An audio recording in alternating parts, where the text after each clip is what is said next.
राजस्थान का शुरू करेंगे। क्लियर? ठीक है, चलो। यस, हाँ भाई, गुड मॉर्निंग। अरे राम राम। आज हम जो है राजस्थान का भूगोल शुरू करेंगे आप लोगों के लिए। और राजस्थान का भूगोल पढ़ने के लिए पहले हम जो है राजस्थान का एक बेसिक, कि राजस्थान जो है ये भूआकृति कैसे बनी, इसके बारे में हम चर्चा करेंगे। और थोड़ा सा इसको इतिहास में भी लेके जाएंगे कि राजस्थान का नाम राजस्थान कैसे बना और ये सब चीजें कैसे आई। फिर धीरे धीरे हम इसके बड़े स्तर पर जितनी भी बड़ी बड़ी रियासतें थी, फिर उनके बाद में ये जिले कैसे बने, और उसके बाद में फिर इनके बारे में हम धीरे धीरे जो है ज्योग्राफी, भूगोल के अकॉर्डिंग पढ़ेंगे। हम एक स्थल पर, एक भूमि स्तर पर वास्तविक रूप से कि ज्योग्राफी जो है राजस्थान की क्या क्या है। बात समझ में आ गई? तो आज राजस्थान भूगोल का एक मैं बेसिक आप लोगों को मैं पढ़ा रहा हूं, थोड़ा सा ध्यान दीजिएगा अच्छे से प्यारे विद्यार्थियों। देखिए, हम पढ़ तो रहे हैं राजस्थान, लेकिन हमें ये बिल्कुल भी नहीं पता होता एक बात का कि भाई राजस्थान का जो भूभाग है, राजस्थान का वो कैसे बना। तो राजस्थान का भूभाग कैसे बना इसकी चर्चा चलेगी, और उसके कुछ 2-3 मिनट बाद में मैं चर्चा करूंगा राजस्थान का ऐतिहासिक, ठीक है, या राजस्थान का राजस्थान नामकरण कैसे हुआ। क्लियर? ये कैसे बना, कैसे आया धरती पर। प्यारे विद्यार्थियों, जब भी भूगोल मैंने शुरू किया आपके लिए यहां पर, तो यहां पर मैंने कुछ बेसिक बात की थी जो समझने योग्य है। मैंने की थी इस दुनिया में सबसे छोटा एलिमेंट, छोटा नहीं बोल सकते, इस दुनिया में सबसे शुरुआती तत्व या तथ्य जिससे शुरू होता है, वो एक चमकदार चीज होती है इस ब्रह्मांड के अंदर, जो 2 तत्वों से मिलकर के बनता है। क्योंकि ब्रह्मांड, इस यूनिवर्स में क्या तो कोई पदार्थ है, क्या तो कोई क्या है, एलिमेंट। और ये एलिमेंट जो है किसका निर्माण करता है? ऊर्जा, एनर्जी का। और ऊर्जा ही कौन बनाता है? पदार्थ। ऊर्जा से ही पदार्थ, यानी पदार्थ ही ऊर्जा बनाता है, ऊर्जा से क्या बनता है? पदार्थ। Element and energy. इस ब्रह्मांड में पदार्थ वो चीज है, जो वस्तु जो ब्रह्मांड में मौजूद है और हमें दिखाई दे, क्या कहलाते हैं? पदार्थ। अरे क्या कहलाते हैं? ये प्लास्टिक की चीज मौजूद है, हमें दिखाई दे रही है, क्या है? पदार्थ। राइट? हम ये प्लास्टिक की चीज, ये बोर्ड हो गया, ये मेटल हो गया, जितनी भी चीजें हमें दिखाई दे रही है, सबके सब पदार्थ। वह वस्तु जो ब्रह्मांड में स्थित है और हमें दिखाई दे, वो क्या कहलाता है? हम सब भी क्या हैं? वह वस्तु जो ब्रह्मांड में मौजूद है लेकिन हमें दिखाई, तो इसका मतलब तुम ये समझे कि इसकी तो कोई जरूरत ही नहीं है। नहीं साहब, 2 एरो बना रखे मैंने कि पदार्थ से ही, ऊर्जा से ही हम भोजन करते हैं। हम पदार्थ हैं, हम भोजन करते हैं। और भोजन किसका निर्माण करते हैं? करते हैं? अरे करते हैं, नहीं करते हैं? इस पूरे ब्रह्मांड के अंदर इसका बहुत जरूरी है सभी तत्वों को जिंदा रहने के लिए, सभी तत्वों को लाइव रहने के लिए, लाइफ के लिए। प्यारे विद्यार्थियों, हालांकि जीवन तो जहां पर होगा वहां पर 3 चीजें होना जरूरी है, तभी जीवन है। वो किसी भी एलिमेंट में, किसी भी ग्रह की बात हो सकती है। जैसे हमेशा मैंने कई बार चर्चा की है कि क्या तो उसका नाम स्थलमंडल है, एक का नाम वायुमंडल है, एक का नाम जलमंडल है। और जो पदार्थ यहां पर ये मध्य का भाग है, इस मध्य के भाग को हमने क्या नाम दिया है? जैवमंडल। अरे क्या नाम दिया है? जैवमंडल। और इस जैवमंडल के अंदर ही क्या पाया जाएगा? जीवन। जिस भी ग्रह के अंदर ये 3 चीज है, तो ये 3 चीज हमारी अर्थ में है। किस में है? हमारी पृथ्वी में है। हमारे पृथ्वी में जैवमंडल है, तभी क्या है? जीवन का मतलब पेड़ पौधे, प्रकाश संश्लेषण की क्रिया होना, श्वसन क्रिया होना, जैसे मानव, जैसे जीव जंतु, पालतू जानवर, जंगली जानवर श्वसन लेते हैं। समझना मेरी बात? श्वसन क्रिया करते हैं, प्रकाश संश्लेषण की क्रिया करता है। बताइए क्या हमारे लिए प्रकाश जरूरी है या नहीं है? यस। अब कोई बालिका कहे साहब मेरे लिए तो प्रकाश जरूरी नहीं है। ठीक है, तेरे को अंधेरे में रखते हैं हम, या प्रकाश जहां पे नहीं आ रहा वहां पे रखते हैं, तो साहब शरीर में बहुत सारी चीजों की कमी हो जाएगी, उसके विटामिन डी की कमी हो जाएगी, और तो और कपड़े अगर धोएगी तो सुखाएगी कहां पे फिर? ये भी हो जाता है। प्रकाश जरूरी है। कई लोग मकान को एक हिस्सा खुला बनाते हैं ताकि भाई कपड़े सुखा सके। कई लोग समझते हैं कि प्रकाश का काम सिर्फ कपड़े सुखाने का ही। प्रकाश का काम बहुत सारी चीजों के लिए है साहब, बहुत सारी चीजों के लिए। ये सारी चीजें होना किस में होती है? जैवमंडल में। और हमारे जीवन के लिए सब चीजें आवश्यकता है। स्थल भी है, वायु भी है और जल भी है। वायु वायुमंडल हो गया, स्थल हम जहां पे रह रहे हैं क्षोभमंडल वाला पार्ट ये हो गया, और जलमंडल मतलब हमारे जल वाला, महासागर वाला। बोलो सर महासागर का पानी तो हम पीते ही नहीं, पीते नहीं है, लेकिन याद करेगा मैंने एक प्रक्रिया बताई थी, जल चक्र बताया था। क्या? सूर्य का प्रकाश पड़ेगा, क्या होगा? वाष्पीकरण होगा, वाष्पीकरण होकर संघनन होगा, बादल बनेंगे, क्या होगी? वर्षा होगी, हिमनद बनेंगे, नदियां बनेगी, और नदियों का सोर्स क्या करने के लिए? पीने का। बनास नदी के ऊपर बांध बनाया, टोडा रायसिंह नामक जगह पर टोक में बांध बनाया, बीसलपुर। क्या बनाया? बीसलपुर बनाया था बीसल देव रासो ने, जब वो अजमेर वगैरह के जो चौहान थे उनके समय बना था, बीसल देव के समय बनाया। तो उन्होंने तब आधुनिक बना दिया गया उसको, और बना दिया गया तो उसका पानी आप देखिएगा कि लगभग राजस्थान के लगभग 8-9 जिलों को पानी पहुंचाया जा रहा है। 8-9 जिलों को पेयजल का पानी, पीने का पानी। तो नदियां हमारे पीने का सोर्स है या नहीं है? तो ये सब क्या हो गया? जीवन। बोलते नहीं कि जल ही क्या है? प्यारे विद्यार्थी, इस पूरी दुनिया में सबसे छोटा या सबसे पहला तत्व हम तारे को मानते, स्टार को। किसको मानते हैं? स्टार। और स्टार जो है ये 2 तत्वों से मिलकर बना है, एक हीलियम और एक हाइड्रोजन। या हम इसको अगर मैं वैसे डायरेक्टली लिखूं, कई लोग साइंस के बच्चे नहीं है तो ऐसे लिख सकते हैं हम,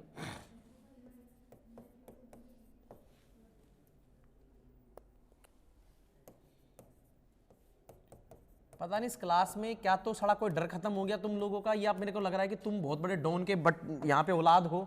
पता नहीं क्यों चुप ही नहीं रहते, तुम्हारी बात ही खत्म नहीं है, तुम समझने की कोशिश नहीं करते यार, या मुझे बावड़ा समझ रखा है, मेरे समझ में नहीं आ रही बात। अब तुम तो कूदो ना कूदो, लगता है मेरे को आत्महत्या करनी पड़ेगी 1-2 दिन के अंदर से। यार चुपचाप तुम सुन ही नहीं रहे कोई बात को यार, आपस में लगे हुए। क्या तो तुम आपस में पूछ लेते हो, हाँ भाई तारा होता है, ऐसा होता है, मेरे से नहीं पूछ रहे। तारों का समूह अगर एक जगह पे हो तो वो कहलाता है गैलेक्सी। क्या कहलाता है? गैलेक्सी। और हीलियम और हाइड्रोजन दोनों जो है मिलकर के न्यूक्लियर फ्यूजन करते हैं। क्या करते हैं? नाभिकीय संलयन, हिंदी में बोलते हैं नाभिकीय संलयन। और नाभिकीय संलयन करने से, दोनों करने से ये किसका निर्माण करते हैं? ऊर्जा का। तो तारा हमेशा खुद के दम पर चमकता है, कभी किसी से ऊर्जा नहीं लेता है, खुद एनर्जी का निर्माण करता है ऐसा पदार्थ। और तारों का समूह, अगर तारे एक जगह पर इकट्ठे हों, कोई तारा अगर एक इकट्ठे समूह के रूप में हो तो उसे कहते हैं गैलेक्सी। क्या कहते हैं? गैलेक्सी। गैलेक्सी का हिंदी में मतलब होता है आकाशगंगा। क्या मतलब होता है? और ये आकाशगंगा, बहुत सारी आकाशगंगा, ये आकाशगंगा, ये इधर आकाशगंगा, आकाश गंगाओं का समूह। और आकाश गंगाओं का समूह क्या कहलाता है? ब्रह्मांड। अरे क्या कहलाता है? ब्रह्मांड। यूनिवर्स जो बना है उसमें एक छोटी चीज क्या है? तारा। क्लियर? सूर्य भी एनर्जी बनाता है क्या? सूर्य भी ऊर्जा बनाता है क्या? यस या नो? मैं कहूंगा, आप लोग नो कह रहे हैं, मैं कहूंगा यस बना रहा है। सूर्य भी एक तारा है। क्या ये बात सही है क्या? बिल्कुल सही। जो भी तत्व खुद के दम पर एनर्जी बना रहा है वो क्या होगा? तारा होगा। सूर्य भी एक तारा है। सूर्य हमारे सामने है, इतना बड़े हमें दिखाई दे रहा है, पृथ्वी से कई लाख गुना बड़ा है। तो इसका मतलब ये नहीं है कि साहब इससे बड़ा कोई तारा नहीं होगा, इससे बड़ा कोई सूर्य नहीं होगा, इससे बड़े भी हो सकते हैं। दुनिया में हमारी खोज जो है अभी तक इतनी हुई है। दुनिया में जो हमारी खोज हुई है वो सब कितनी हुई है? सिर्फ इतनी हुई है कि साहब हम लोग जो है कुछ ही तारों के बारे में पता कर पाए हैं, और वो तारा जो है हमारे पास में, हमारे गैलेक्सी के आसपास में मौजूद हो सकता है, हमारी आकाशगंगा के पास में मौजूद हो सकता है। यानी कि इस पूरे यूनिवर्स के अंदर से कोई एक आकाशगंगा है साहब, उसको निकालते हैं, यानी कि एक आकाशगंगा है तो तारों का समूह है, उसका नाम है मंदाकिनी, और ये मंदाकिनी हमारी आकाशगंगा है, हमारी आकाशगंगा का नाम। इसे दूध मेखला भी कहते हैं। क्या कहते हैं? इंग्लिश में इसका नाम आता है मिल्की वे। मिल्की वे का मतलब होता है, ऐसा लग रहा है आसमान के अंदर किसी ने लोटा भर के दूध ढोल दिया हो और ऊपर की तरफ ऐसे, समझना मेरी बात में, ऐसे फैला हुआ है, उसको कहते हैं ऊपर की तरफ पूरे तारे एक जॉइंट में। और इन्हीं आकाशगंगा के अंदर, यानी इन तारों के अंदर से एक तारा है, और जिसका नाम है साहब, इस मंदाकिनी के अंदर एक हमारा सौर मंडल है साहब, हमारा सौर परिवार। हमारा क्या है? सौर परिवार का मतलब इनमें से एक तारा है, उस तारे का नाम है साहब सूर्य। क्या नाम है? और सूर्य के चारों तरफ कुछ ग्रह क्या कर रहे हैं? परिक्रमा। एक तारे के कुछ ग्रह चारों तरफ परिक्रमा कर रहे हैं, उसी को क्या कहते हैं? सौर परिवार। यानी कि इस सौर परिवार के अंदर साहब हमारा एक ग्रह है, यानी सूर्य, और सूर्य के चारों तरफ। संजू बागड़ा जी, ऐसी क्या इंपॉर्टेंट बात हो गई कि जो साला सामने मास्टर पढ़ा रहा है उसकी कोई वो ही नहीं? क्या बात होगी ऐसी? क्या किसका फोन आ गया? क्या बात होगी? किसी कुछ करना था क्या 10:30 11 बजे? कोई मिलने आ रहे थे? गैर पेरेंट्स वगैरह कोई मिलने नहीं आता तेरे से? तो शकल से दिख रही तो इतनी खराब, मैं वो तो पता ही मेरे को। कौन मिलने आएगा तेरे से? किसके कर्म फूटेंगे जो मिलने आएगा तेरे से? ध्यान दीजिएगा। तो सूर्य के चारों तरफ कुछ ग्रह परिक्रमा कर रहे हैं, और इन ग्रहों की वर्तमान में संख्या है साहब 8। कितनी संख्या है? और इनमें से नंबर 3 पर एक हमारा ग्रह है, और जिसका नाम है साहब पृथ्वी। क्या नाम है? पृथ्वी।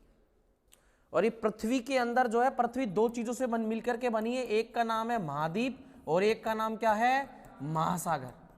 2 चीजों से सिर्फ 29% तो महाद्वीप है और 71% क्या है? महासागर का पार्ट है। ठीक है? यस, कई जगह पर इसका रेशो जो है 80% 20% दिया हुआ है। ठीक है, कोई दिक्कत नहीं, इतना भी कर सकते हैं हम। लेकिन ध्यान देना, इस महाद्वीप के अंदर से, महाद्वीप की तो टोटल संख्या है वो है सब 7। कितनी है? महासागर की संख्या है 5। इन महाद्वीपों में एक महाद्वीप है जिसका नाम है एशिया। क्या नाम है?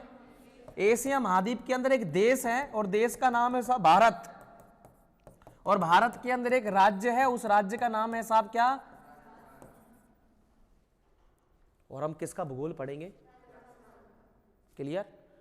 राजस्थान के राज्य का नाम, राजस्थान राज्य के देश का नाम, उसके महाद्वीप का नाम। महाद्वीप कितने? कौन से ग्रह में? पृथ्वी किसका पार्ट है? यानी कि किसके चक्कर लगा रही है?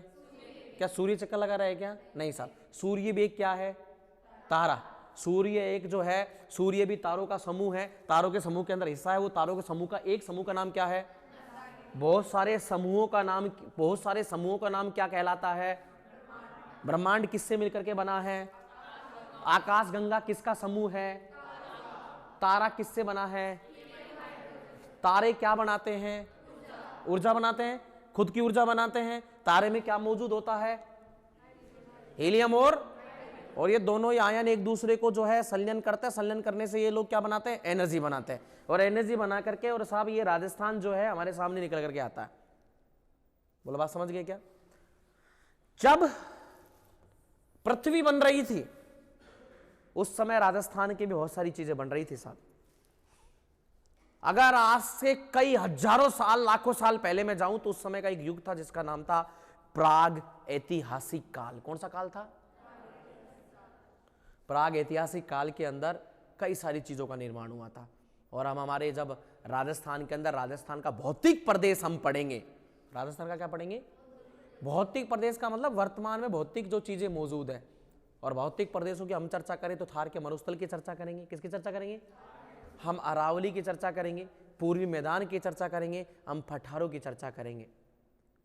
इनकी चर्चा, भौतिक प्रदेश पढ़ने से पहले हम लोग एक टॉपिक और पढ़ेंगे, उस टॉपिक का नाम होगा कि राजस्थान के बनने की प्रक्रिया। राजस्थान के अंदर जो भी चीजें बनी है वो कौन से कल्प में बनी है, कौन से काल में बनी है, उन काल के नाम क्या हैं, उन काल के क्या हैं, उस समय का नाम क्या क्या रहा। इसके अलावा उससे पहले हम जो पढ़ेंगे इसके ठीक काल से ठीक पहले हम पढ़ेंगे राजस्थान का ऐतिहासिक, यानी कि क्या पढ़ेंगे हम, नामकरण। और नामकरण से पहले हम पढ़ रहे हैं कि राजस्थान का भूभाग जो है वो कैसे बना। पहला टॉपिक है कि राजस्थान का भूभाग कैसे बना। तो कैसे बनने की प्रक्रिया ऐसा है कि राजस्थान जो हमारे सामने दिखाई देता है वो कैसे बना। जब आज से कई लाखों साल पहले पृथ्वी, बचपन में हमने खूब पढ़ा कि पृथ्वी पहले साहब, ये जो पृथ्वी है पहले किसका गोला थी, आग का गोला। और हर चीज समय के हिसाब से जो है, कोई भी आग हो वो समय के हिसाब से क्या होती है, राइट। धीरे धीरे कोई भी चीज हो समय के हिसाब से क्या होती है, ठंडी होती है। एक जलते हुए कोयले के ऊपर, कभी जलते हुए कोयले को आप लेना चिमटे से और उसको पानी में डुबो करके बाहर निकालना, उसके अंदर से बुझी हुई आग भी क्या निकालेगी, धुआं निकालेगी। और धुआं जलते हुए कोयले से क्या होगी, ज्यादा होगी। जलते हुए कोयले में धुआं कम निकलेगी, जैसे ही बुझा देंगे तो बताओ तेज निकलेगी नहीं निकलेगी। तो समय के हिसाब से धीरे धीरे जब ठंडी हो रही थी तो वैज्ञानिकों ने पता लगाया कि भाई यहां पर संघनन की प्रक्रिया हुई होगी, बादल बने होंगे, और बादल बनने से क्या हुई, बारिश हुई। और बारिश होने से पूरे अर्थ के अंदर, संपूर्ण पृथ्वी के अंदर साहब, संपूर्ण पृथ्वी में क्या भर गया, पानी नहीं, जल। अब कई लोगों को इसी बात पे प्रॉब्लम होगी कि मैं जल बोल दिया तो कहीं दिक्कत, मैं पानी बोल दिया तो कहीं दिक्कत आ गई। बहुत दिक्कत आ गई, क्योंकि पानी पीने का, धोने का कई प्रकार का होता है, ठीक है। यस, जल है, साइंस के अकॉर्डिंग जल लगभग 16 प्रकार का होता है। पानी यूज करने का अकॉर्डिंग सिर्फ 2 प्रकार का होता है, खारा पानी और मीठा पानी। नहीं समझा मेरी बात? यस, और बोल, किसके अकॉर्डिंग? 16 प्रकार का होता है, 2 होता है। तो तनपद तू बता दे, और अब तू कह रही कि 16 प्रकार के नाम बता। तो हम ज्योग्राफी पढ़ रहे हैं, साइंस की थोड़ा ना पढ़ रहे हैं। साइंस पढ़ेंगे जब बताना। चुप रह, तो चुप ही रहे बस, तू चौकी लागा चुप रहती। तो जल भर गया इसके अंदर, और इस जल को कहा पैंथालासा। क्या कहा? क्योंकि भाई साहब इस जल ने ही आगे जाकर के किसका निर्माण करा था? महासागरों का। क्लियर? सामने लिखा पृथ्वी 2 चीजों से मिलकर बनी, अभी स्पष्ट कर रहे हैं इस चीज को। और इन 2 चीजों का निर्माण किया जल, और इस जल को कहा जाता है पैंथालासा। क्या कहते हैं? क्लियर? कई लोग बोल रहे हैं साहब जल नहीं पानी कहेंगे, तो पानी और जल में उतना ही फर्क है जितना हमारी मम्मी, बड़ी मम्मी, छोटी मम्मी, दोस्त की मम्मी भी कई लोग कहते हैं मम्मी, और कई नहीं सासू नहीं, mummy ji. Oh my God, थारी मानो, इतना ही फर्क है तो मम्मी। लेकिन सब जगह का प्रयोग अलग अलग जगह पर अलग अलग है, हर रिश्ता अलग अलग है। तो जल का प्रयोग हर जगह पर अलग है, और पानी ले आओ, प्यानी ले आओ, 30 मरीजों नहीं समझा, वो अलग है, सब जगह पर अलग प्रयोग। अब पानी ले आओ पीने के लिए मांग रही, क्या पता नहीं किसके लिए मांग रही, नहीं समझा मेरी बात में। तो इसलिए आप सुनिएगा बात मेरी, आजकल ये चोमू में ज्यादा चलता, बड़ मम्मी, बड़ पापा, नहीं समझा मेरी बात है। देखिए बड़े पापा और छोटे पापा कुछ नहीं होते, पता चले कि मेरे 2 बाप, ऐसा अच्छा नहीं लगता, नहीं समझा मेरी बात है। पैंथालास। अब इसी अर्थ के अंदर एक भूभाग बाहर निकलता है, और उस भूभाग, अरे क्या कहते हैं? पेंजिया। और ये पैंथालासा पूरा रहता है, और इससे भी एक भाग बाहर निकलता है जिसको कहते हैं हम लोग पेंजिया। और ये पेंजिया है मतलब 7 महाद्वीपों का एक साथ जुड़ा हुआ होना। और ये पेंजिया ही आगे जाकर के कितने भागों में बढ़ जाता है? 2 भागों में। अरे कितने भागों में? 2। ये 2 भागों में बढ़ जाता है, और इसका नाम हो जाता है साहब, अरे बड़ा एजी। सुनो जी, नहीं समझा मेरी बात? यस, सुना होगा आपने, एजी सुनो जी। अब आजकल वो सिस्टम का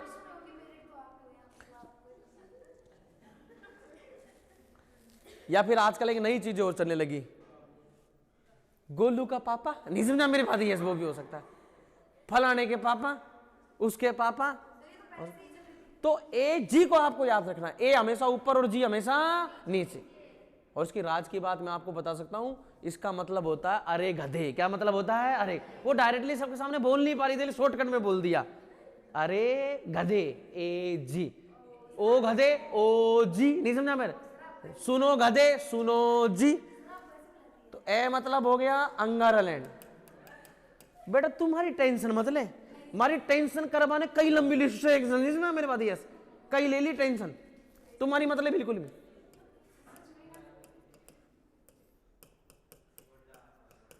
बस जी की जिंदगी में तू जावली भी कहता फूट का मत, बस अंडे से समझ लियो, ऐसे मान ले। तो अंगारा लैंड और गोंडवाना लैंड, लैंड का मतलब हो गया भूमि, दो भूमि बार। अब राजस्थान की हम चर्चा कर रहे हैं साहब। राजस्थान की अगर प्यारे बच्चों चर्चा करें तो राजस्थान के अंदर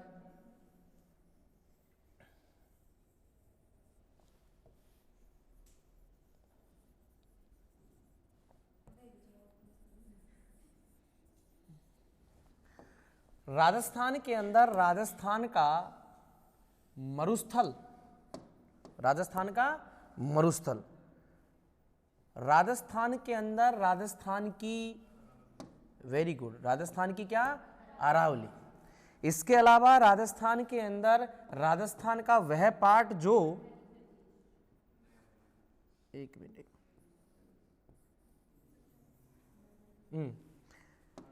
ये प्रदेश हो जाता है कौन सा, पठारी प्रदेश, और ये हो जाता है कि राजस्थान की कौन सी भूमि, कृषि भूमि। क्लियर? ये लो साहब, ऐसे करके राजस्थान का जो है भौतिक भाग बनता है। यस, और इसमें कई बार पूछा गया कि राजस्थान का कौन सा हिस्सा अंगारा लैंड का पार्ट है, राजस्थान का कौन सा हिस्सा गोंडवाना लैंड का पार्ट है। और ये जो चार चीजें जो आपको बताई जा रही है यहां पर, ये राजस्थान का भौतिक प्रदेश है। राजस्थान का क्या है? जहां पर प्यारे विद्यार्थियों नंबर 1, नंबर 2, नंबर 3 और नंबर 4, सिर्फ 4 चीजें आपके सामने बन करके आएगी। और वो कौन कौन सी? नंबर 1 मरुस्थल,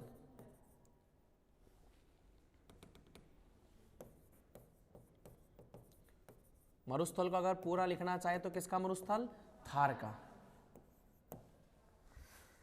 थार का मरुस्थल बनने की प्रक्रिया जो बीच के अंदर यहां पर इस पेंजिया को तोड़ने के लिए जिसने काम किया, उसका नाम था कौन सा सागर? यस, तेथिस सागर। कौन सा सागर? तेथिस सागर। तो थार के मरुस्थल का ये पार्ट जो है ये बनता है किसका हिस्सा? तेथिस सागर का अवशेष। क्लियर? फिर हम अगर बात करें ये गोंडवाना, गोंडवाना का जो हिस्सा बनता है वो बनता है साहब क्या? अरावली। अरे क्या बनता है? अरावली। तो अरावली जो है वो किसका हिस्सा है? गोंडवाना का। हाँ, इसका एक टॉपिक और जो मैं भी बताया कि ये कौन से काल में बनी, कौन से समय में बनी। क्लियर? इसके अलावा जैसे हम बात करें कि ये नंबर 3 और नंबर 3 का नाम है पूर्वी मैदानी प्रदेश, पूर्वी मैदानी प्रदेश। और ये पूर्वी मैदानी प्रदेश जो है ये उत्तर भारत के विशाल मैदान का हिस्सा है। किसका हिस्सा है? उत्तर भारत के विशाल मैदान का। और ये पार्ट भी जो है वैसे आता किस में है? गोंडवाना में। अरे किस में आता है? क्योंकि हिमालय के ऊपर का सारा पार्ट अंगारा, यानी कि मान के चलिएगा राजस्थान के अंदर अंगारा लैंड का कोई भी विस्तार नहीं मिलता है। यहां पर ये पठारों की बात को नंबर 4, तो नंबर 4 ये पठारी भाग, ये पठारी भाग भी किसका हिस्सा है? अरे किसका? गोंडवाना का। आज राजस्थान के पश्चिमी क्षेत्रों के अंदर पाई जाने वाली खारे पानी की झीलें, ये डीडवाना कुचामन वाली, ये बीकानेर वाली, ये यहां पर जो है पंचभद्रा वाली, क्लियर, और कई प्रकार की खारे पानी की झीलें, ये सब खारे पानी की जो झीलें हैं, खारे पानी की, तेथिस सागर का जो पानी था वो अत्यंत कैसा था? खारा। और आज जब उसका जल सूख गया, आज मिट्टी के अंदर लवण की मात्रा पाई जाती है और कोई भी प्राकृतिक जल का अवशोष जो कोई भी शेष स्थान बनता है जब वर्षा से या किस नदियों से, तो वहाँ का पानी इस 33 सागर के लवण की मात्रा होने के कारण पानी को कैसा बना देता है, पुराने समय का होने की वजह से, वर्तमान के महासागरों का हिस्सा नहीं होने की वजह से हमारे राजस्थान की जो झीलें हैं, खारे पानी की झीलें, ये पूरे भारत के अंदर सबसे बेहतरीन, पूरे दुनिया का क्या बनाने के लिए, नमक उत्पादन करने के लिए फेमस है, राइट। आज पश्चिमी राजस्थान के अंदर यानी थार के मरुस्थल के अंदर हमेशा पेट्रोलियम जो निकलता है, पेट्रोल जो निकलता है वो हमेशा समुद्र तट के किनारों से निकलता है, लेकिन आज थार के मरुस्थलों से निकल रहा है। ईरान, इराक, सऊदी अरेबिया, यहाँ पर कोई मरुस्थल नहीं है, कोई यहाँ पर ये समुद्र तट नहीं है, लेकिन समुद्र के तटों से नहीं निकल करके, और कहाँ से निकल रहा है, मरुस्थलों से, क्योंकि वहाँ पर भी वो किसका हिस्सा था पहले, 33 सागर। 33 सागर के अवशेष होने के कारण आज यहाँ पर तेल के जो है कुएं पाए गए हैं, जिनके अलग अलग बाड़मेर के अंदर, जैसलमेर के अंदर अलग अलग नाम है। तेल के कुएं के नाम ऐश्वर्या नाम है, सरस्वती नाम है, रागेश्वरी नाम है, समझना मेरी बात, भाग्यम नाम है, लक्ष्मी नाम है, ये सब तेल के कुओं के नाम है। तो पश्चिमी राजस्थान में निकलने वाले पेट्रोलियम के भंडार हमें बताते हैं कि पहले यहां पर एक बहुत बड़ा क्या था, महासागर। समुद्र की गहराई के अंदर, समुद्र के तल छट पर अलग अलग प्रकार की मछली पाई जाती है साहब। गहराई के अंदर जो मछली पाई जाती है वो हमेशा कई हजारों किलोमीटर नीचे तक पाई जाती है, तो वो सिर्फ वही मिलती है, कभी भी समुद्र के ऊपरी भाग पर नहीं मिलती है। उस मछली के अवशेष यहां पर मिले हैं, तो मतलब पहले यहां पर क्या था, कोई बहुत बड़ा महासागर था। इवन यहां पर अभी हाल ही के दिनों में कुछ फॉसिल्स डायनासोर के मिले हैं। किसके फॉसिल्स मिले हैं, यानी पता लगाया गया कि यहां पर जो समुद्र के पास में जंगली इलाका था उसके अंदर शाकाहारी, कैसे शाकाहारी टाइप के जो है डायनासोर, जिनकी प्रजाति पूरी तरह से खत्म हो गई, क्योंकि डायनासोर दोनों प्रकार से थे, शाकाहारी भी थे कई और कैसे थे, मांसाहारी भी थे। समझ गया मेरी बात। तो वो पाए जाते थे, तो इसका मतलब यहां पर जो है एक घना जंगल भी था, जो वर्तमान में पूरी तरह से खत्म इलाका है, पूरी तरह से जो है वनस्पति विहीन इलाका है। इसके अलावा इन क्षेत्रों के अंदर अगर आप कभी जैसलमेर जाएंगे, कहां जाएंगे, जैसलमेर, तो जैसलमेर के अंदर फॉसिल्स पार्क है। कौन सा पार्क है, फॉसिल्स। उस गांव का नाम क्या है, कोई बताएगा?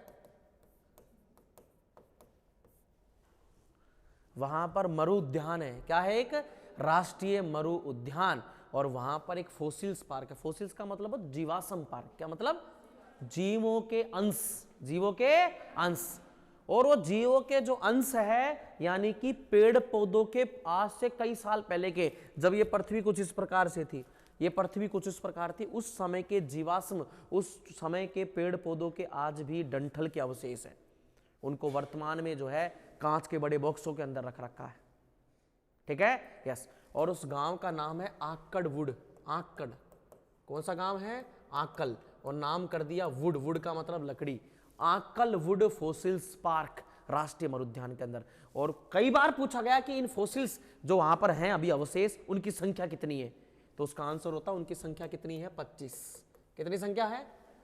तो ये राजस्थान कोई आज का बना हुआ स्टेट नहीं है साहब, ये आज की बनी हुई भूमि नहीं है, ये कब की बनी हुई भूमि है, आज से कई हजारों साल पहले की।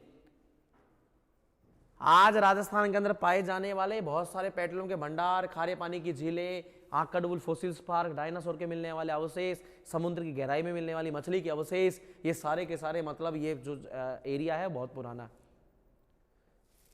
अरावली के अंदर मिलने वाले खनिजों का भंडार, हमारे राजस्थान के अंदर 82 प्रकार के खनिज निकलते हैं साहब। कितने प्रकार के? खनिजों का अजायब घर कहते हैं। खनिजों का क्या कहते हैं? अजायब घर। एक शब्द है अजायब घर।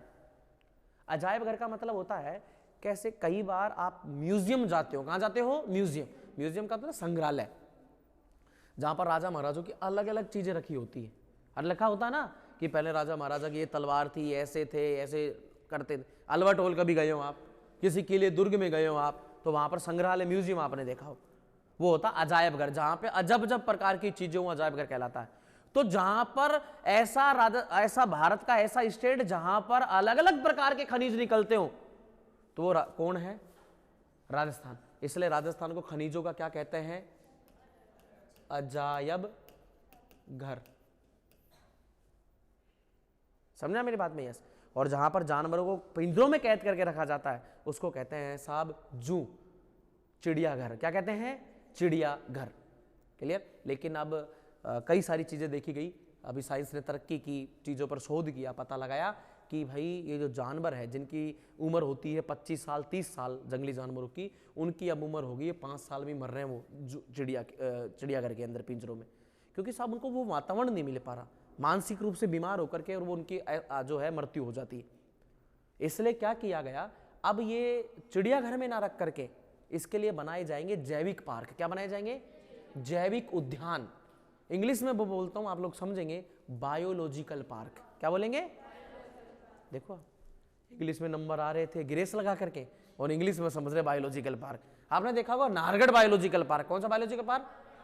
उदयपुर के अंदर चिड़ियाघर था, तो उदयपुर के जानवरों को जो है बायोलॉजिकल पार्क में डाला। सबसे पहला था साहब बायोलॉजिकल पार्क, वो है उदयपुर के अंदर। कहां पर? उदयपुर। उसके बाद में बनाया गया नाहरगढ़ के अंदर। किसमें बनाया गया? नाहरगढ़। तो नाहरगढ़ के अंदर जो बायोलॉजिकल का मतलब ये हो गया कि जानवर को कैद तो किया जाएगा लेकिन पिंजरे में नहीं, एक बहुत बड़े किस्म होगा, बाड़े के अंदर होगा। उसको ये महसूस नहीं होगा कि मैं किस में कैद हूं? पिंजरे।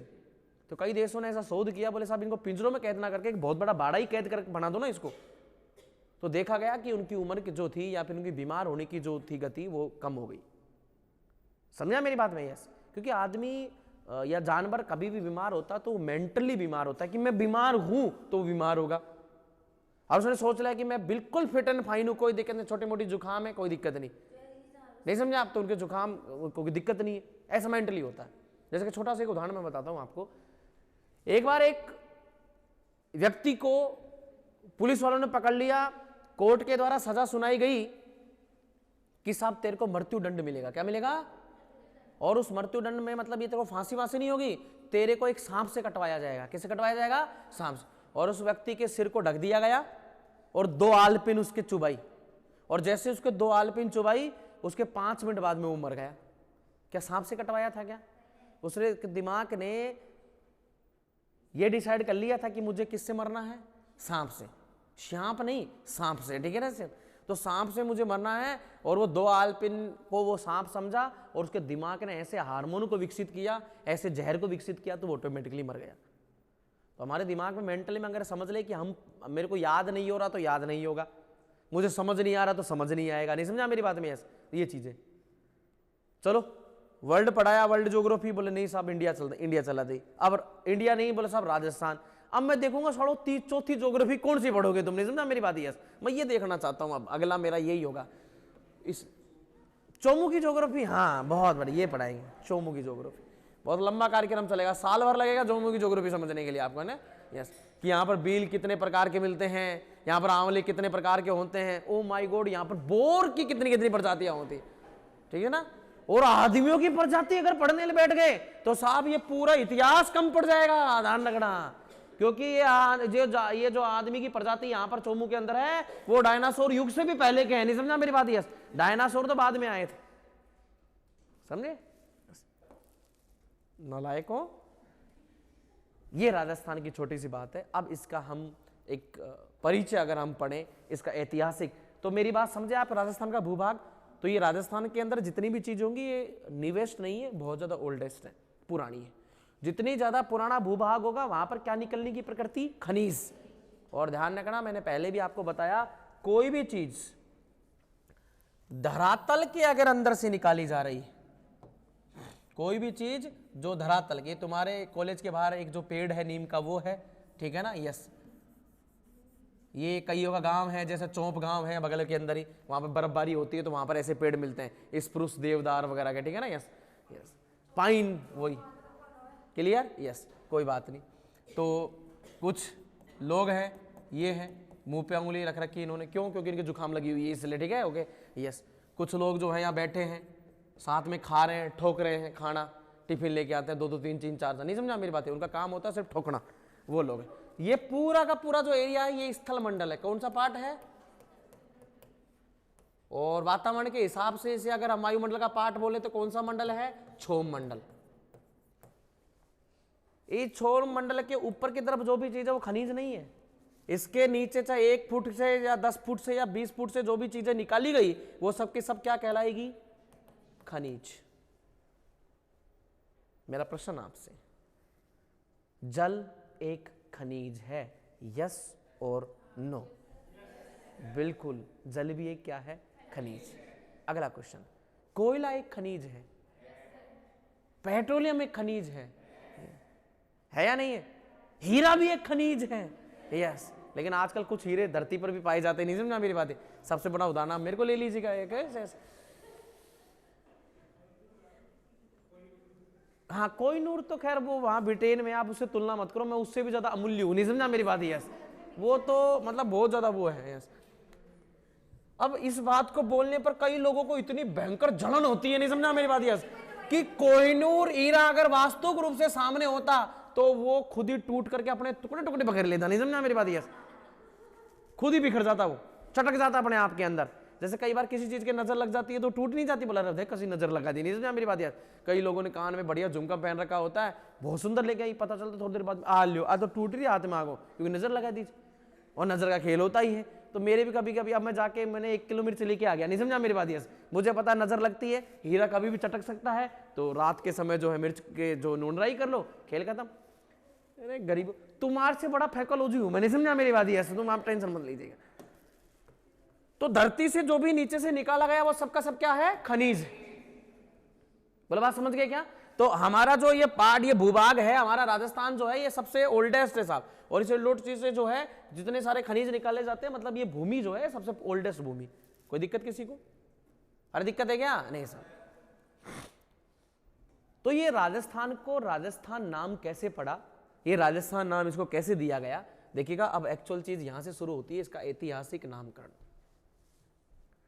देखिए, ऐतिहासिक, इतिहास किसका पार्ट है? ये इतिहास विषय का। इति जो बीत चुका, इति मतलब पीछे का, हास मतलब खत्म हो चुका, जो बीत चुका, वही क्या है? आज हम जो भी इतिहास पढ़ते हैं, किसी भी हमने राजा को पढ़ा, किसी भी राजा के बारे में पढ़ा, किसी ने युद्ध किया, वो जीता, वहां से फिर दूसरी जगह।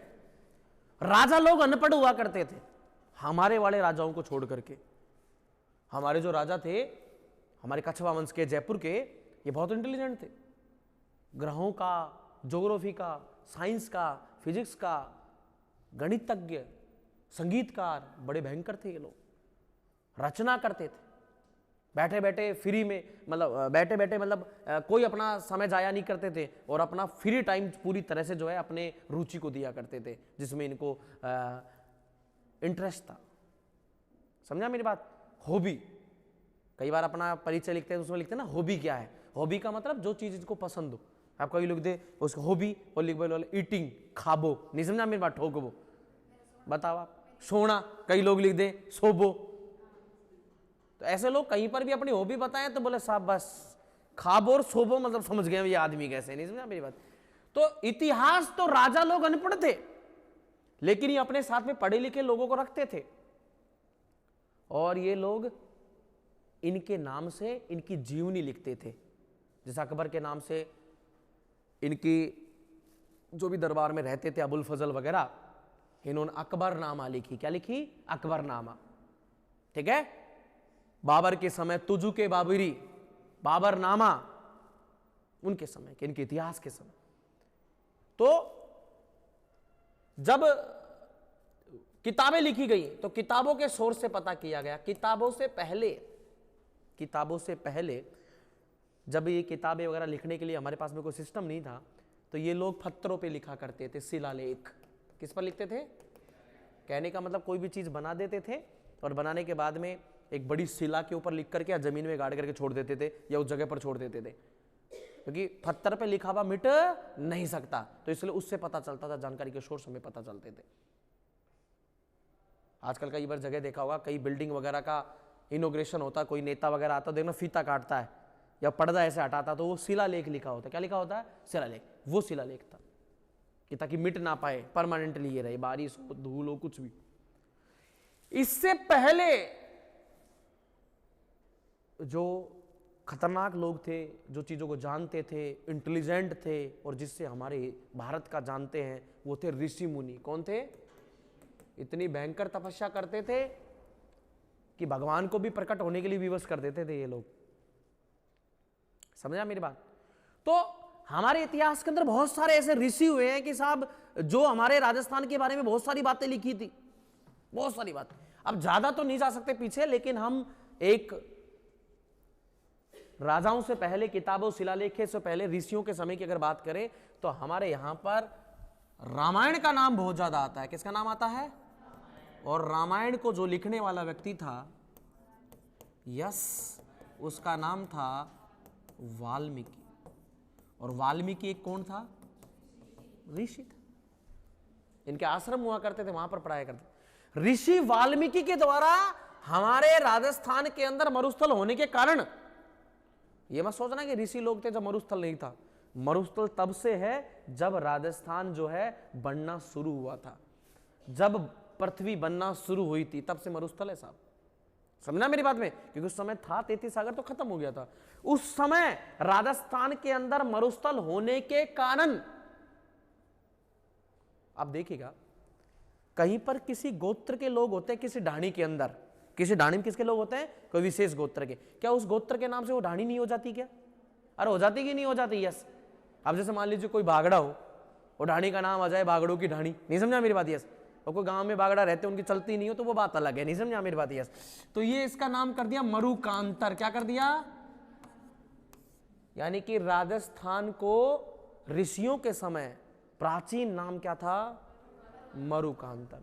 प्रश्न पूछा गया कि राजस्थान को मरुकांतर नाम देने वाला जो ऋषि था या व्यक्ति था, वो कौन था? कोई बताइए कौन था? वाल्मीकि। क्लियर? ऋषियों के बाद में एक नई चीज आती है जिसका नाम क्या है? शिलालेख। कई राजा महाराजाओं ने जो है शिलालेखों के ऊपर लिखा। क्या उस शिलालेख में भी क्या इस भूभाग का कुछ नाम था? यस। एक शिलालेख था जिसका नाम था बसंतगढ़ का शिलालेख। किसका शिलालेख?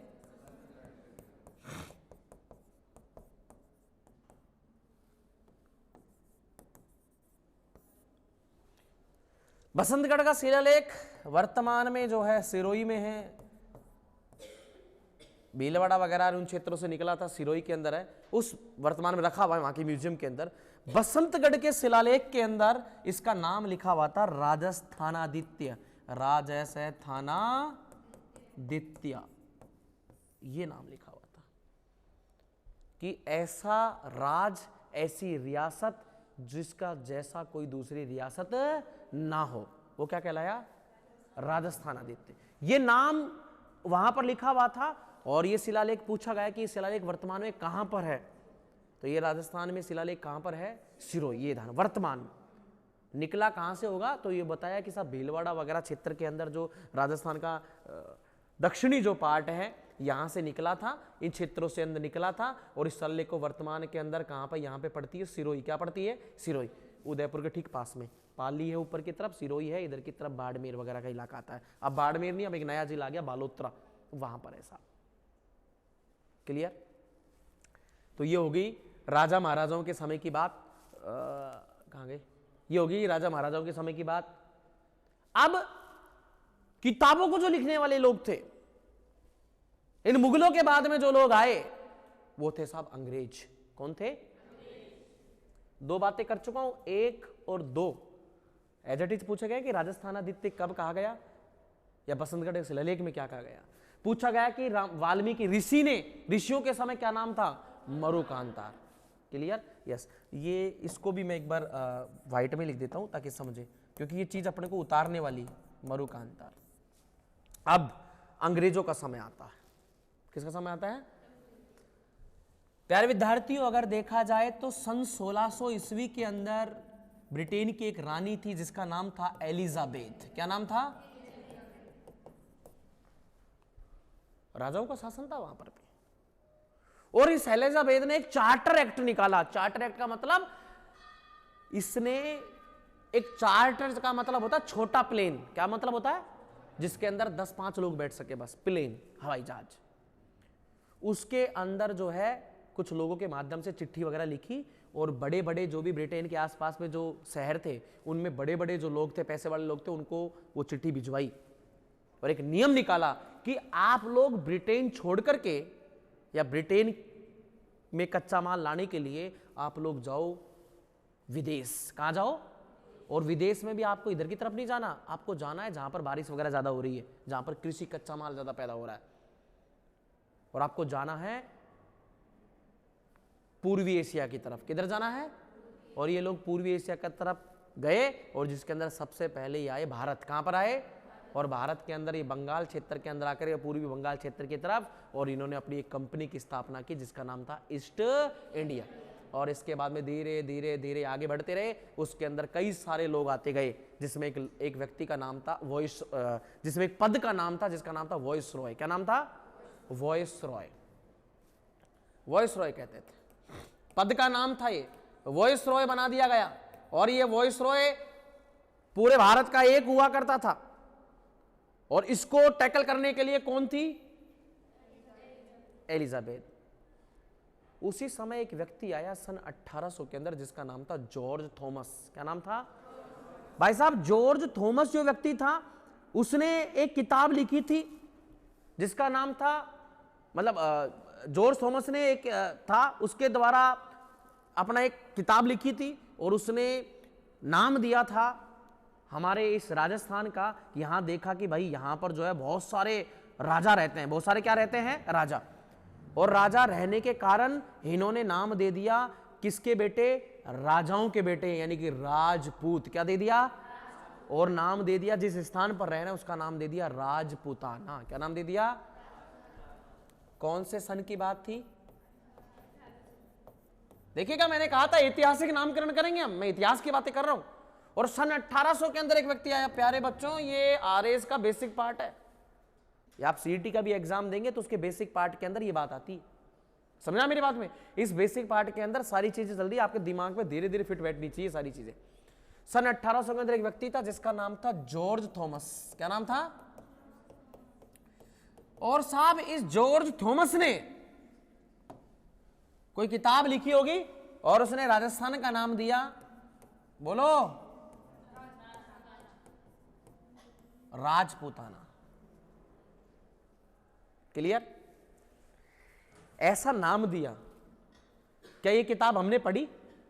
क्या इस किताब का नाम आपको पता चला? क्या इसने भारत में दिया या ब्रिटेन में जाकर के इसके बारे में चर्चा की? हमें कुछ नहीं पता। इसके कुछ समय बाद में, यानी कि ठीक 5 साल बाद, सन 1805, तीसरी लाइन, 1 2 तीसरी लाइन, अब चौथी लाइन, सन 1805 में एक व्यक्ति आता है जिसका नाम था विलियम फ्रैंकलिन। क्या नाम था?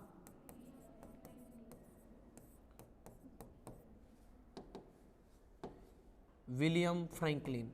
भगवान का शुक्र है कि ये चोमुम पैदा हुआ नहीं, इसका नाम होता वो फ्रैंक। क्या नहीं समझा मेरी बात? यस। इसने एक पुस्तक लिखी जिसका नाम था द, वाह धीरे धीरे पहुंच गए, ऑफ मिस्टर जॉर्ज थॉमस। ठीक है?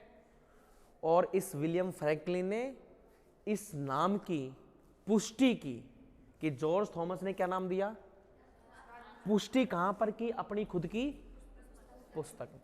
यानी कि विलियम फ्रैंकलिन ने अपनी एक पुस्तक लिखी थी और इस पुस्तक में, जिसका नाम था the military memories of mister George Thomas, में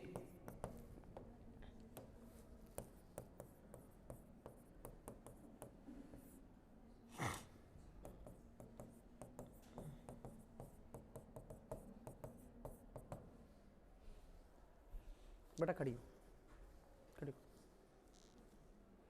खड़ी हो। क्या समस्या तेरे को? क्वेश्चन इधर आ, कॉपी पेन उठा दे, कॉपी पेन उठा दे, आ निकल जा, शांति हो, निकल। क्या ही क्या ही लगी रहती हो तुम दोनों, मेरी समझ भी नहीं रही, कहानी समझ में नहीं। बावड़ा समझ रखा है कि कोई। हाँ ठीक ठीक, निकलो। क्या ज्यादा फीस दे रखी है क्या आप लोगों ने कॉलेज में? अच्छा अच्छा ठीक है, अभी कंफर्म कराना मेरे को नीचे एक बार, तुमने ज्यादा फीस दे रखी है ना? यस, डबल दे रखी है क्या? अच्छा अच्छा, थोड़ा कम बोला कर, समझी? नहीं कम बोला कर थोड़ी सी, ज्यादा फीस दे रखी है तो क्या पड़पड़ाहट कर रही है, क्या बातचीत कर रहे हो तुम लोग आपस में, और मैं पूछ रहा हूं तो उसका उल्टा जवाब और दे रही है?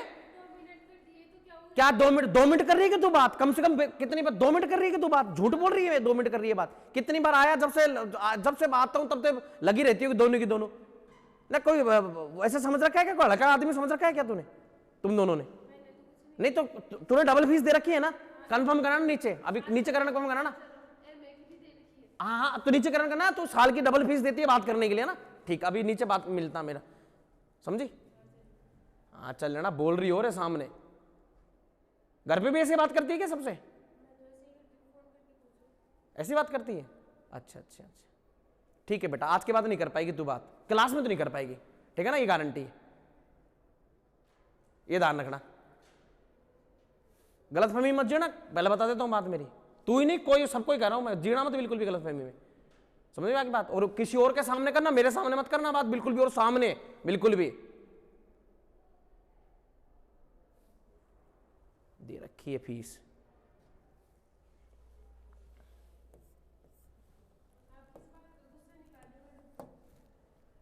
तेरे को जानता हूं क्या मैं? तेरे को जानता हूं क्या मैं? तेरे को जानता हूं क्या मैं? तेरे से रिश्तेदारी क्या मेरी? तेरे से रिश्तेदारी की मेरी? तेरे से रिश्तेदारी की तेरी मेरी तेरे से? तेरे को जानता हूं मैं? तो तेरे को गुस्सा किस बात का नहीं करूंगा? तो तेरे को कैसे जानता हूं मैं? तेरे से कोई पर्सनल व्यवहार है क्या जो तेरे से कोई दुश्मनी है जो तेरे को बोलूंगा मैं? तूने बात की तभी तो टोक रहा हूं तेरे को। अरे बात की औरों को तो नहीं बोला मैं, और बोलते उनको भी बोलता हूं मैं। किसी से मेरी पर्सनल दुश्मनी है क्या? अरे दुश्मनी है क्या? पढ़ लेना किसी और से, भागेगा तुम।